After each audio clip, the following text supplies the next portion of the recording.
Hoje nós damos uma pausa na nossa série. Temos estudado de maneira detida a carta de Paulo aos Gálatas, mas hoje nós damos uma pausa, damos uma respirada, vamos para o Evangelho de Jesus, relatado conforme Lucas no capítulo 15, nesse dia diferente. Feliz Dia dos Pais, inclusive, Feliz Dia dos Pais. Eu gosto muito de aproveitar esses momentos sociais, né? Você não vai encontrar na Bíblia Dia dos Pais, nem Dia das Mães, nem dia de nada, né? Mas eu acho muito legal esses momentos, que culturalmente a gente faz algumas marcas, para nós pararmos e pensarmos um pouco também sobre alguns temas. E a paternidade é um tema muito presente nas Escrituras. Na verdade, família é um termo muito presente nas Escrituras. Mesmo porque nós vemos Deus criando todas as coisas e instituindo as relações familiares como um espelho da sua graça, como um espelho do seu próprio relacionamento para conosco. As relações humanas deveriam ser pautadas na relação que temos com Deus e na forma como Deus se relaciona conosco. Paulo vai dizer isso lá em Efésios, quando ele começa a falar sobre os papéis, marido, esposa, pais, filhos. Quando ele fala sobre o casamento, por exemplo, ele fala que ali existe um grande mistério, e ele diz, eu não estou falando do casamento, eu estou falando da relação entre Cristo e a igreja. E ele faz ali algumas analogias a respeito de que a esposa deve tratar o seu marido da mesma forma como a igreja trata Cristo, e o marido deve tratar a sua esposa da mesma forma como Cristo trata a igreja, mostrando que as nossas relações humanas, elas devem ter como essência, como fonte, a nossa relação com Deus, e a relação que Deus tem conosco. Essa deve ser a nossa inspiração. Que a partir do nosso relacionamento com Deus, se desenhem as nossas relações humanas, e não o contrário, porque o contrário também acontece. De muitas vezes termos desapontamentos nas nossas relações humanas, nas nossas relações familiares, e de alguma forma transferirmos isso para a nossa relação com Deus. É muito comum pessoas que têm dificuldade na sua relação com o pai, por exemplo, quando ouvem dizer que Deus é pai, projetam sobre Deus a má experiência que tiveram com o seu pai humano. Então não é o contrário. Nós não deveríamos projetar a nossa relação com Deus baseado nas nossas relações humanas, mas projetar as nossas relações humanas baseado na nossa relação com Deus e na forma como Deus se revela.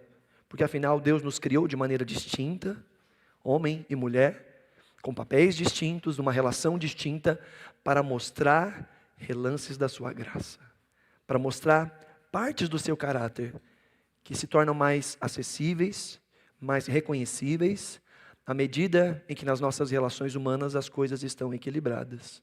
Mas infelizmente, desde a queda, as nossas relações humanas não estão mais equilibradas.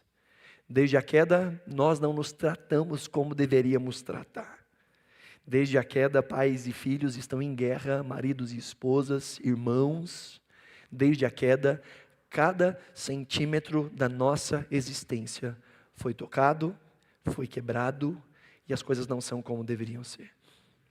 Nada melhor do que retornarmos para a Escritura. Nada melhor do que retornarmos para os parâmetros estabelecidos numa relação com Deus, para realinharmos as nossas relações humanas.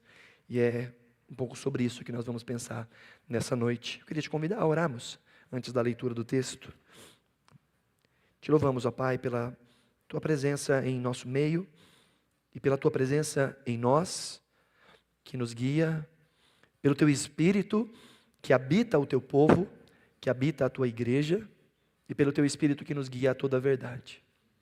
Te louvamos porque o Senhor pastoreia o nosso coração, porque o Senhor nos orienta, o Senhor nos ensina, o Senhor nos dá a conhecer o Teu caráter, a Tua vontade, e o Senhor nos aponta caminhos de vida, a partir de uma relação contigo, na mediação do Teu Espírito Santo, revelado nas páginas da Escritura, ó Pai. E nós nos aproximamos de Ti com esse desejo, com esse intuito de recebermos mais da Tua graça e deste entendimento que flui da Tua palavra. Que por este meio de graça sejamos alimentados, sejamos encorajados, sejamos desafiados, ó Pai. Mas acima de tudo, que possamos recobrar a esperança de um amanhã diferente, a esperança de sermos não mais parte do problema, mas parte da solução. E acima de tudo, Senhor, da esperança da transformação última de todas as coisas, da redenção final de todas as coisas, daquilo que agora vemos em parte, mas profetizamos, daquilo que agora encenamos, mas naquele dia será pleno. Até lá, Senhor, que o nosso coração encontre na Tua palavra, na ação do Teu Espírito, consolo, conforto e fé. É a nossa oração no nome de Jesus. Amém. Amém. Graças a Deus. Amém. Lucas capítulo 15, nós lemos a princípio versos 1 a 3, que diz: todos os publicanos e pecadores se aproximaram de Jesus para ouvi-lo. Contudo, os fariseus e os mestres da lei o criticavam. Este homem recebe pecadores e come com eles. Então Jesus lhes contou essa parábola. Vai lá para o versículo 11 agora, verso 11. Jesus continuou. Um homem tinha 2 filhos. O mais novo disse ao pai: pai, eu quero a minha parte da herança. Assim o pai repartiu a propriedade entre eles. Não muito tempo depois, o filho mais novo reuniu tudo o que tinha, foi para uma região distante e lá desperdiçou os seus bens, vivendo desenfreadamente. Depois de ter gastado tudo, houve uma grande fome em toda aquela região e ele começou a passar necessidade. Por isso, foi empregar-se com um dos cidadãos da região, que o mandou para o seu campo a fim de cuidar de porcos. Ele desejava alimentar-se com as vagens de alfarrobeira que os porcos comiam, mas ninguém lhe dava nada. Caindo em si, disse: quantos empregados do meu pai têm comida com fartura, e eu aqui morrendo de fome? Vou levantar, voltar a meu pai e dizer a ele: pai, pequei contra o céu e contra ti, eu já não sou digno de ser chamado teu filho, trata-me como um dos teus empregados. A seguir, levantou-se e foi para o seu pai. Ele ainda estava longe quando o pai o viu, o qual, movido por compaixão, correu, abraçou-o fortemente e ternamente o beijou. O filho lhe disse: pai, pequei contra o céu e contra ti, não sou mais digno de ser chamado teu filho. Contudo, o pai disse aos seus servos: depressa, tragam a melhor roupa e vistam nele. Coloquem-lhe um anel no dedo e calçados nos pés. Tragam um novilho gordo e matem-no. Vamos começar a festejar, vamos comer e festejar. Pois este meu filho estava morto e voltou à vida. Estava perdido e foi achado. Então começaram a festejar o seu regresso. Somente até aí. Queridos, essa é uma das mais conhecidas parábolas contadas por Jesus. De todos os discursos de Jesus, 1/3 desses discursos Jesus faz dessa forma, em forma de histórias, em forma de parábolas. Jesus contou muitas histórias, Jesus imprimiu muito significado nas coisas que ele ensinava e às vezes as pessoas não compreendiam. Jesus desenhava, Jesus foi um grande contador de histórias. E vemos uma das parábolas mais belas, e que retrata tanto o Evangelho, eu diria mais, que retrata toda a Escritura. Se nós entendemos a parábola do filho pródigo, que eu não gosto muito desse nome, mas é a parábola como ela é conhecida, nós entenderemos de fato a Escritura. Porque os nomes que nós encontramos aqui, principalmente aqui no capítulo 15, no início nós vemos a parábola da ovelha perdida. Depois lá no verso 8 nós vemos a parábola da moeda perdida. E depois, a partir do verso 11, nós vemos a parábola do filho perdido. É pelo menos assim que a NVI apresenta. Esses trechos, eles não são inspirados. Foram os tradutores que marcaram dessa forma para a gente se encontrar melhor.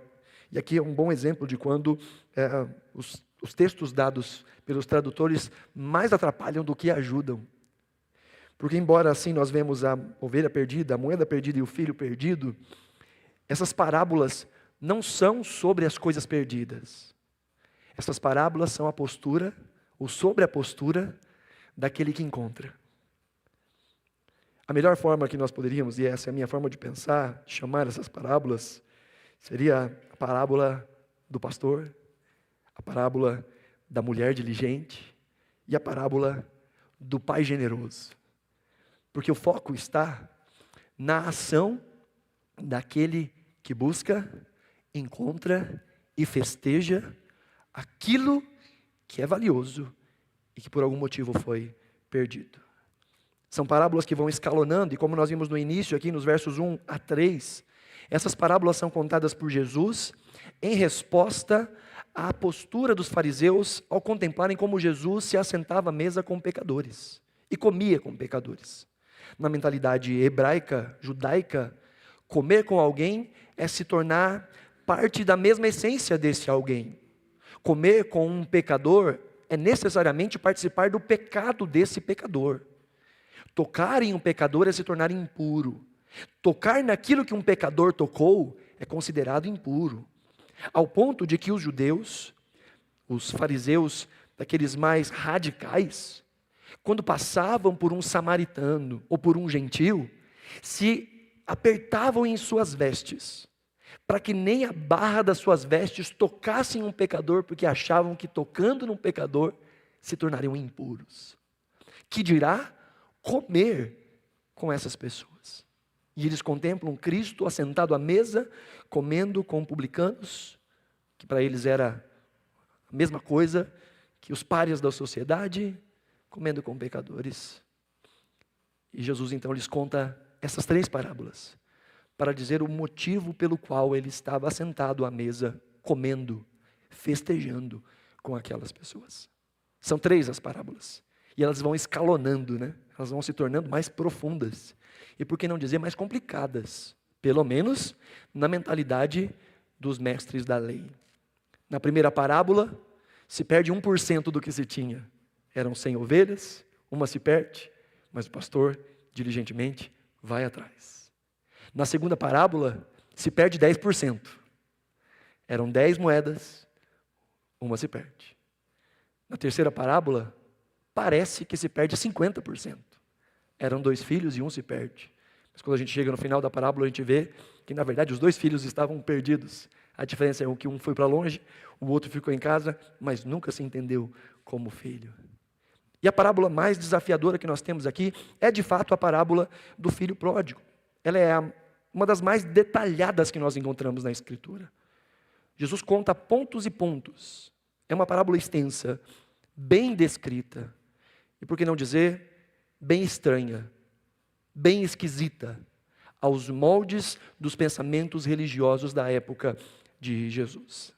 Ela já começa com um início, obviamente, que é complicado. O verso 11 nos fala que Jesus, ao contar essa parábola, diz que um homem tinha 2 filhos, e o mais novo disse ao pai: pai, eu quero a minha parte da herança. Assim o pai repartiu a propriedade entre eles. E não muito tempo depois, o filho mais novo então reuniu tudo que tinha e foi para uma região distante e desperdiçou os seus bens. A parábola começa já um pouquinho esquisita. De um filho que comete uma desonra contra o seu pai. Que ele diz: pai, eu quero a minha parte da herança. E a gente sabe, herança se recebe quando o pai morre. Em outras palavras, o filho estava dizendo: pai, o senhor só me presta morto.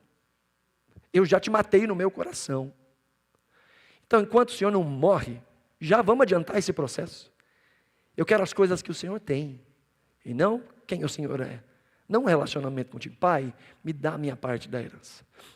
Isso aqui já é um absurdo. Porque um filho que tem coragem de dizer isso a um pai, principalmente no mundo antigo, é um absurdo. Inclusive porque a desonra ao pai ou aos pais eram tidos como um crime em Israel.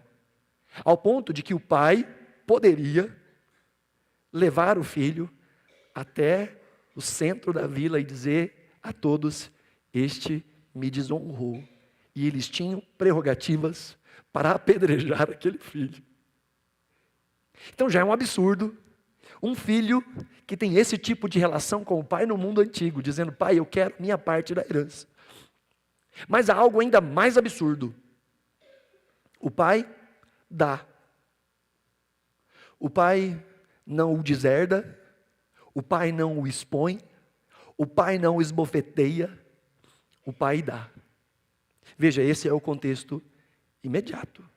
Jesus está contando isso ao seu público, falando de como ele e por que ele se assenta ali para comer com pecadores.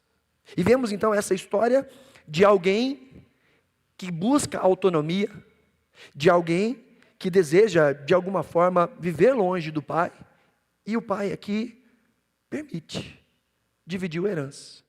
Eram 2 filhos, na cultura judaica o primogênito recebe porção dobrada, então é como se o pai pegasse toda a herança, dividido por 3, e 1/3 vai para o filho mais novo. O filho mais novo pega as coisas e vai embora. Dos versículos 13 em diante, já vemos algo que é mais plausível, mais previsível, mais esperado.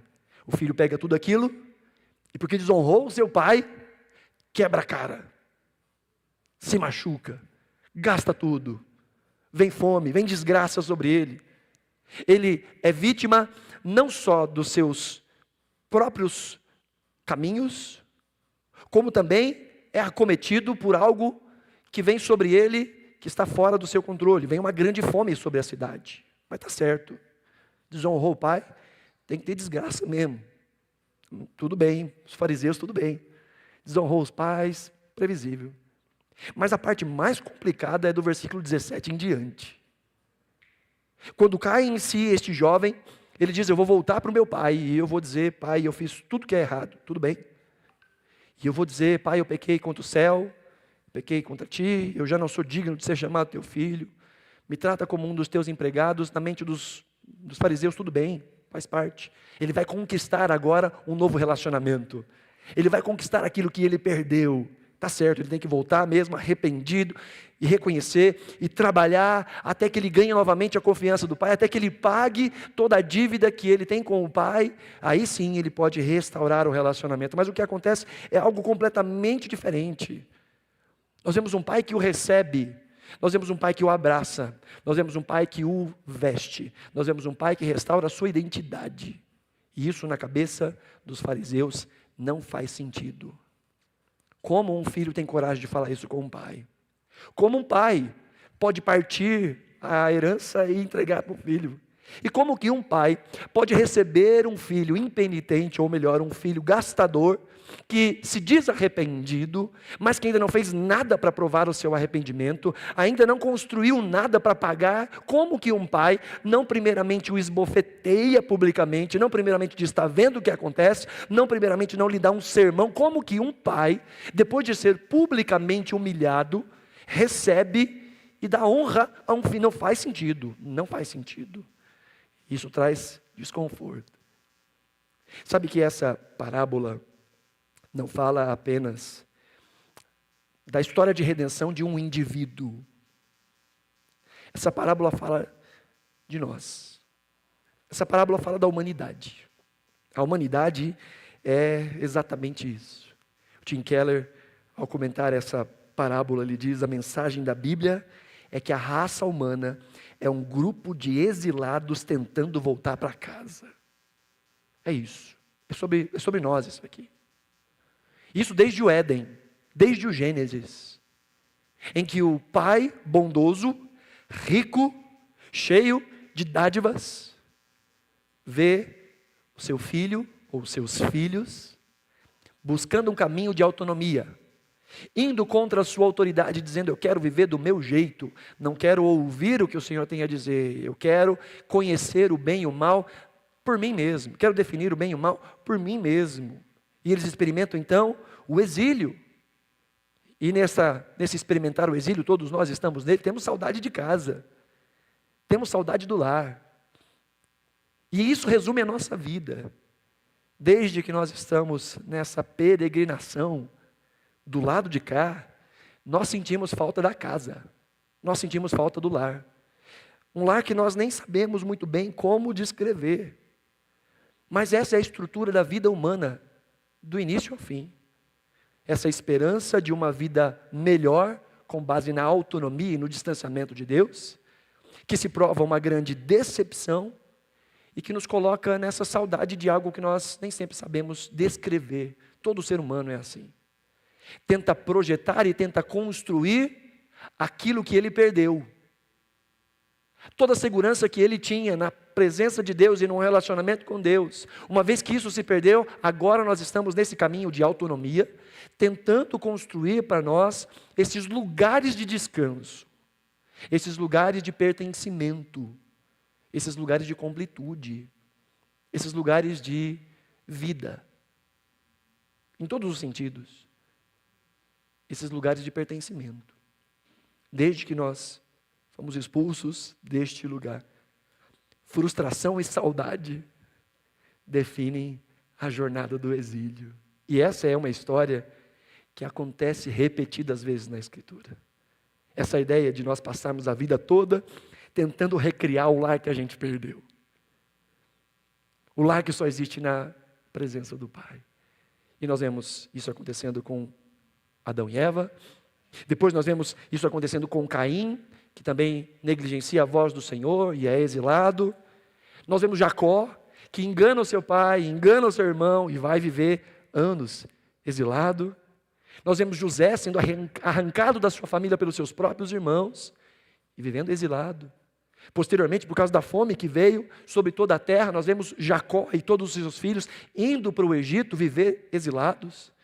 Ali crescem, ali são escravizados. Deus levanta Moisés para levá-los de volta àquele seu lugar de origem.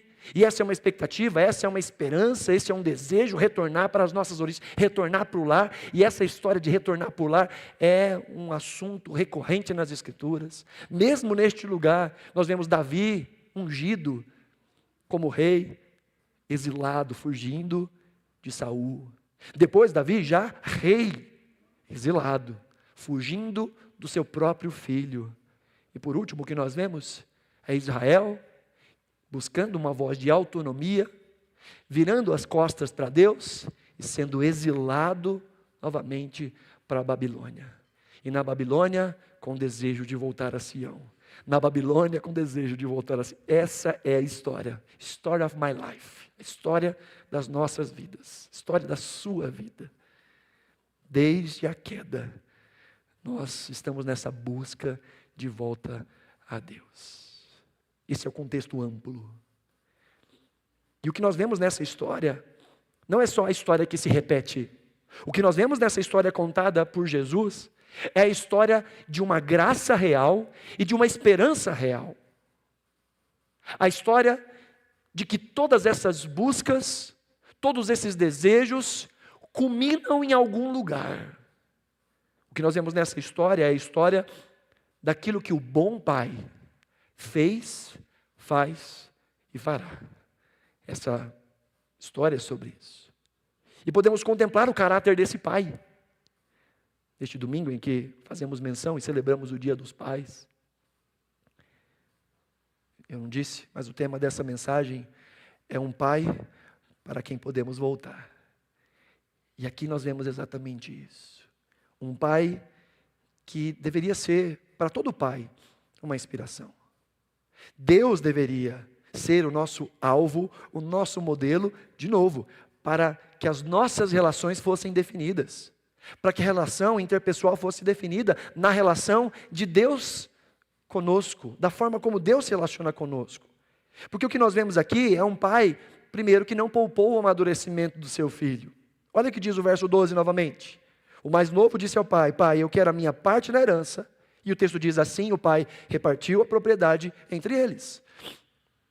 Não só entre o filho mais novo, mas entre ambos. O pai repartiu. O filho quis ir embora, e o pai deixou o filho ir embora. Essa não é a história do Éden? O pai deu provisão para aquele insolente. Veja, quando nós fomos expulsos do Éden, Deus nos deu provisão. Ainda existe alimento, ainda existe um jeito de vivermos, ainda existe, quando nós olhamos para as maldições que são retratadas ali em Gênesis 3, são maldições que na verdade são bênçãos. Porque Deus disse: o dia que vocês se afastarem da minha voz organizadora, nesse dia vocês vão morrer.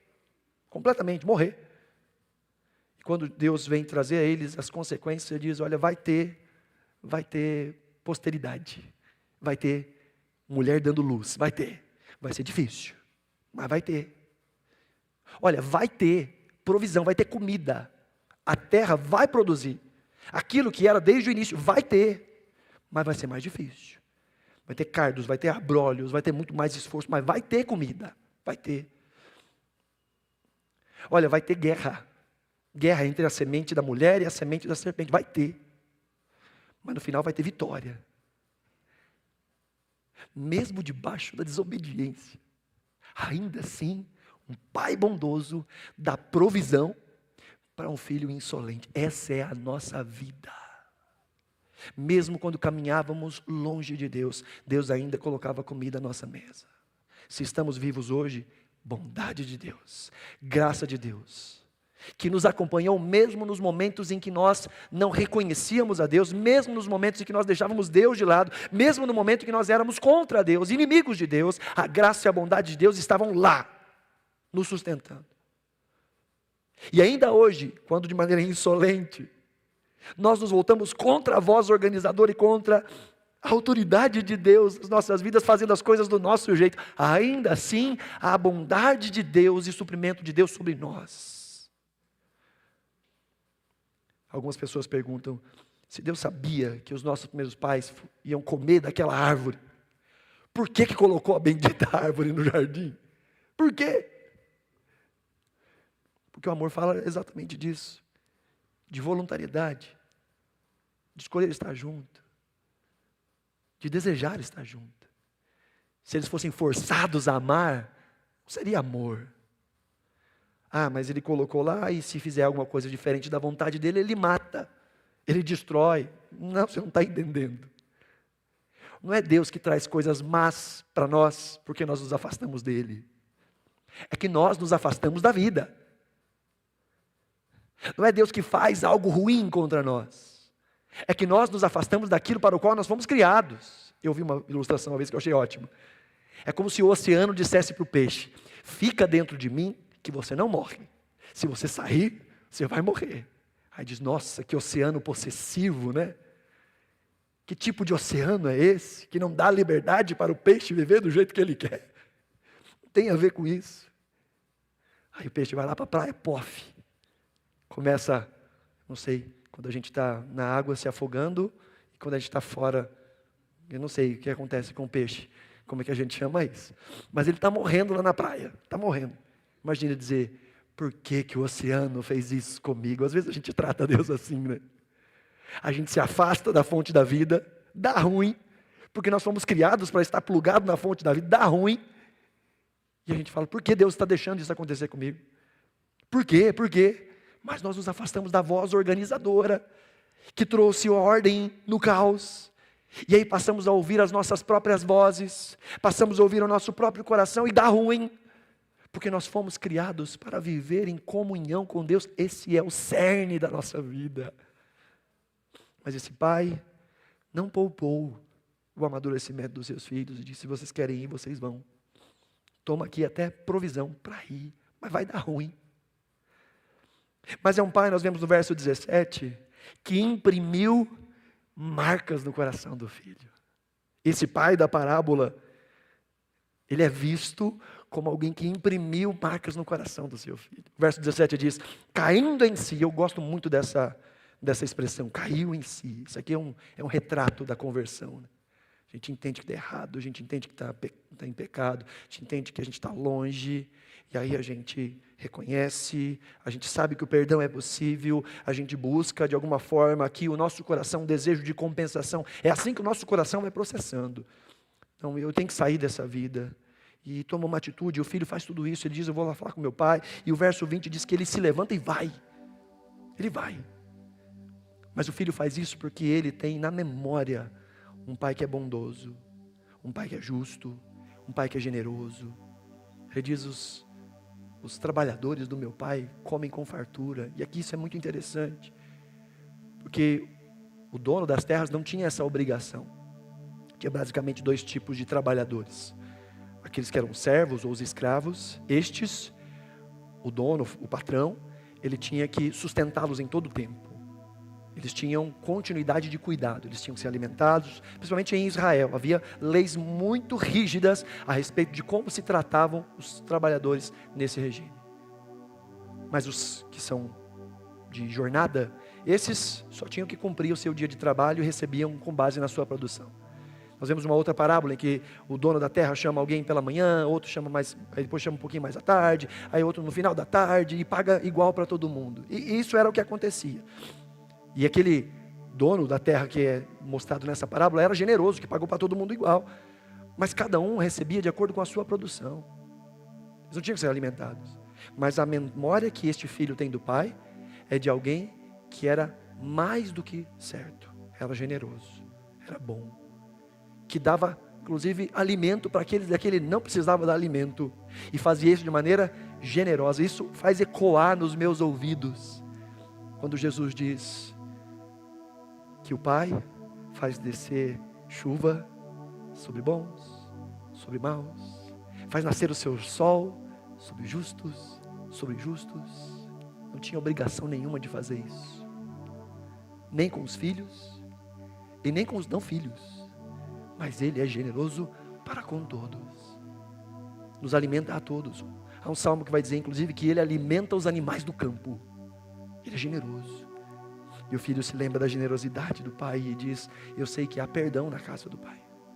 Eu vou voltar e eu vou dizer, eu sei que eu estou errado, eu vou dizer que eu não mereço ser filho, e eu vou tentar pagar de alguma forma tudo isso. Mas o que nós vemos mais sobre o caráter desse pai no verso 20, é que é um pai que tem esperança, que espera.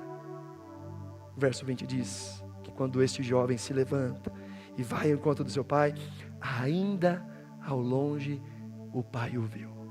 O pai estava olhando, ainda ao longe. Muito provavelmente isso aconteceu durante o dia, né? Para que se possa ver ao longe.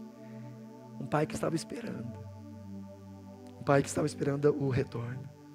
E ele vai agir, versos 20 em diante, de maneira amorosa, de maneira graciosa. E por que não dizer isso para escândalo dos fariseus? De maneira vergonhosa, o pai age. O texto diz, verso 20 novamente, que ele estava longe quando o pai o viu, ao qual, movido de compaixão, correu, abraçou-o fortemente e ternamente o beijou. Que vergonha, que vergonha, é o que os fariseus pensariam. Primeiro que patriarca não corre, não corre. Os donos de terra, os homens ricos, eles tinham seus empregados, portanto não trabalhavam, e usavam roupas que mostravam isso, roupas compridas, roupas que denotavam a sua imponência. Para um homem desses correr, ele tinha que enrolar as barras das vestes, deixando à mostra as canelas, e isso é vergonhoso. O texto diz que o pai correu, e a palavra usada aqui para correr, fala de uma corrida que era a corrida do tipo que se fazia nas Olimpíadas. É uma corrida desesperada, é uma corrida com garra, é uma corrida com gana. O pai corre, que vergonha, um pai fazendo isso. Mas não só isso, ele faz isso para proteger o filho. Imagina, a cena, é dia, porque o filho consegue ver o pai ao longe, é dia. Se o pai vê, todos conseguem ver. Lá vem aquele que desonrou o pai. E eles têm inclusive prerrogativas que podem fazer alguma coisa ruim contra ele, xingar, de alguma forma tratá-lo de maneira violenta, apedrejar. Mas o pai corre ao longe, corre com toda a sua garra para abraçar o filho, que era o alvo da vergonha. Mas o pai escolhe ter um caminho vergonhoso aos olhos de outros, para receber sobre si a vergonha que era para o filho. O texto diz que ele abraça. Lembra de onde esse menino vem vindo? Ele estava cuidando de quê? De porcos, querendo comer a lavagem dos porcos. Sabe-se lá quanto tempo foi essa jornada. Sabe-se lá o cheiro que esse menino estava. Mas o pai rapidamente o abraça, fortemente, diz o texto, e beija efusivamente, ternamente, ele beija o seu filho. E diante dessa ação de paternidade, o filho entende que foi recebido. E aquele discurso que ele havia ensaiado, ele não consegue falar inteiro. Ele diz: pai, pequei contra o céu e contra ti, não sou mais digno de ser chamado teu filho. E ele para por aí. Ele diz que ia pedir para o pai tratá-lo como um trabalhador, né? Mas ele não precisa falar mais isso, porque ele já entendeu que ele é filho, que ele foi recebido como filho antes de abrir a boca. Ele foi perdoado antes de pedir perdão. Sabe, às vezes as pessoas acham que nós só somos perdoados quando nós confessamos. E vou dizer ao contrário. Nós só confessamos porque somos perdoados. A Bíblia diz que é o Espírito Santo que nos convence do pecado, da justiça e do juízo. E se no nosso coração brota arrependimento, essa é uma marca de que o Espírito Santo já está operando em nós. Então, ao pedir perdão, já tenha certeza, você foi perdoado. Porque o ato de desejar o perdão só é possível por alguém que foi tocado pelo Espírito Santo. O filho é abraçado, o filho é beijado, o filho é recebido antes de dizer: pai, eu errei.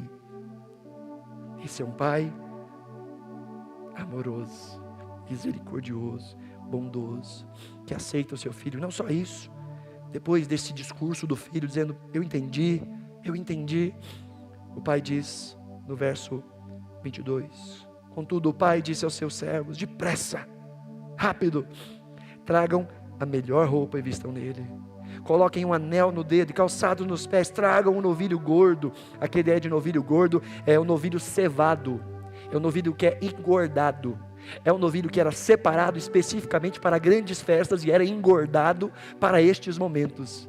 E o pai diz: vai lá e busca o gordinho, vai lá e busca o cevado, porque nós vamos festejar, porque esse filho estava morto e ressuscitou.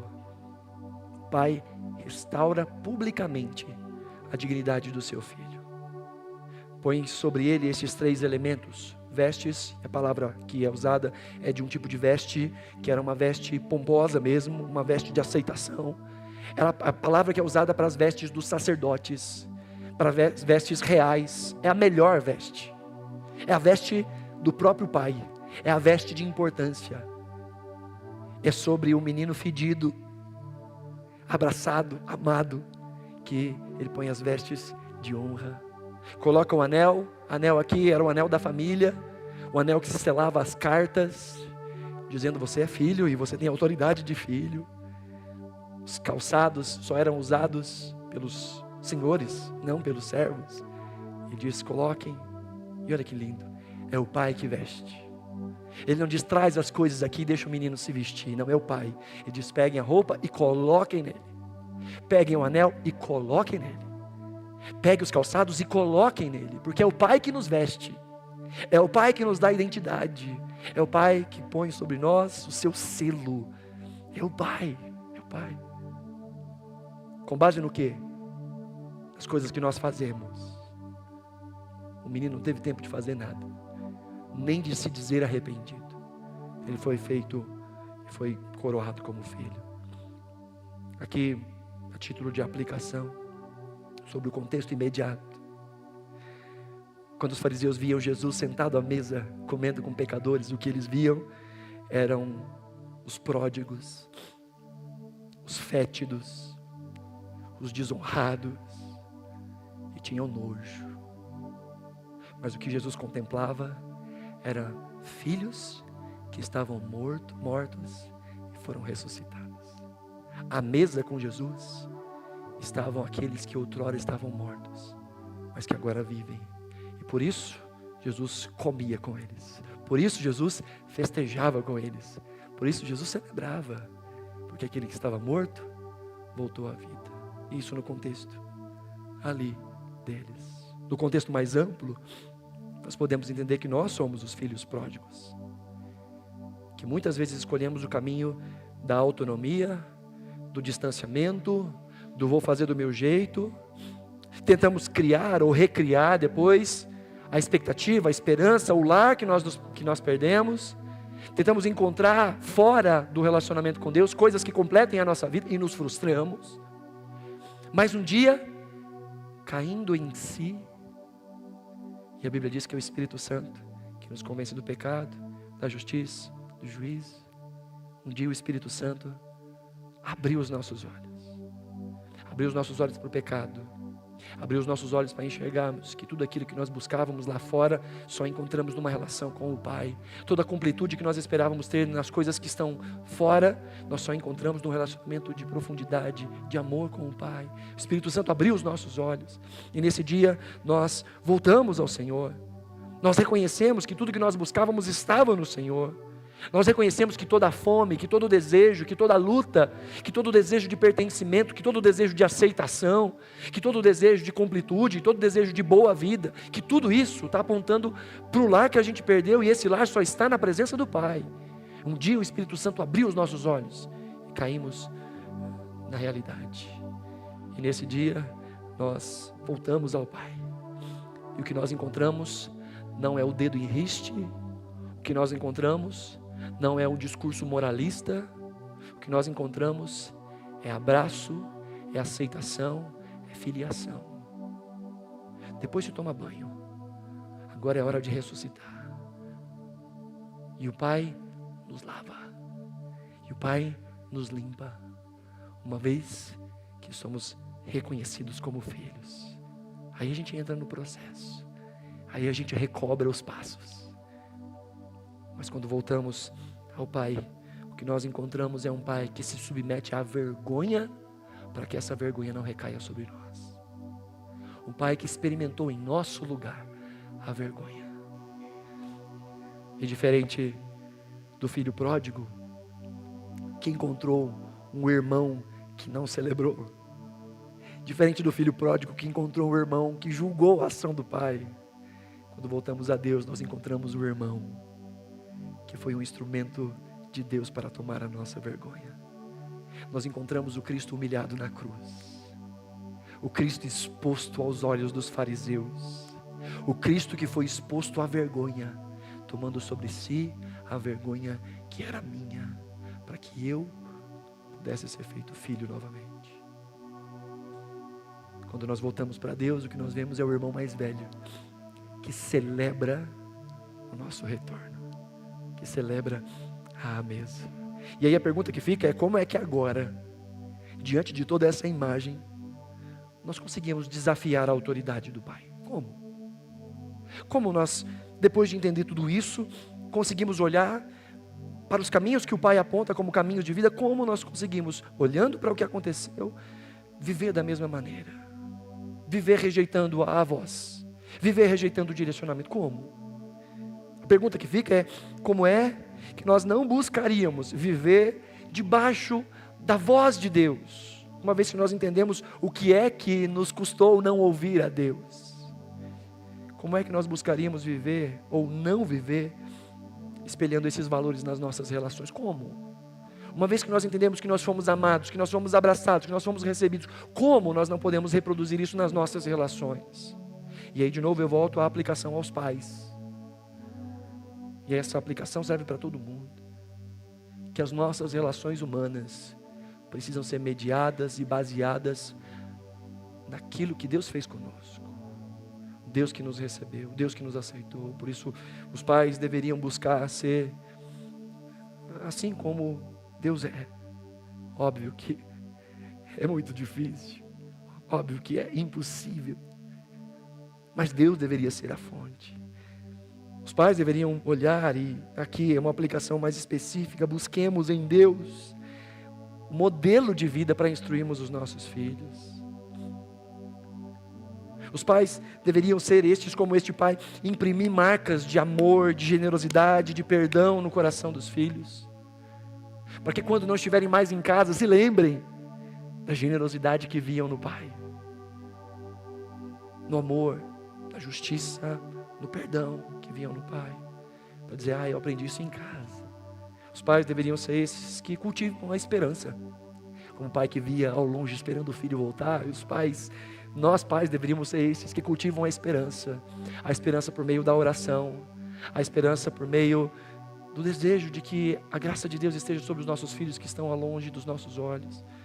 Nós, Pai, acima de tudo, deveríamos ser estes que apontam para o perfeito Pai, como o Deus de graça e de misericórdia. Essa é a aplicação para os pais. E é a aplicação para todos nós. Há espaço de perdão diante da presença de Deus. Ele nos recebe. Esse é o fruto da graça. Esse é o Evangelho que é apresentado na parábola contada por Jesus sobre o filho morto que ressuscitou, sobre aquele que envergonhou o pai, mas que o pai recebeu sobre si a vergonha, para que sobre ele estivesse vida e filiação. Amém? Aos pais, feliz Dia dos Pais. Aos filhos, este é o bom pai. O bom pai. Talvez a sua relação com seu pai não foi das melhores, mas há um pai para quem voltar. Há um pai que estrutura a nossa vida. Talvez a sua relação com seu pai foi uma boa relação, mas do lado de cá toda a relação humana é tocada pela queda e é imperfeita. Mas nós temos diante de nós o Pai bom.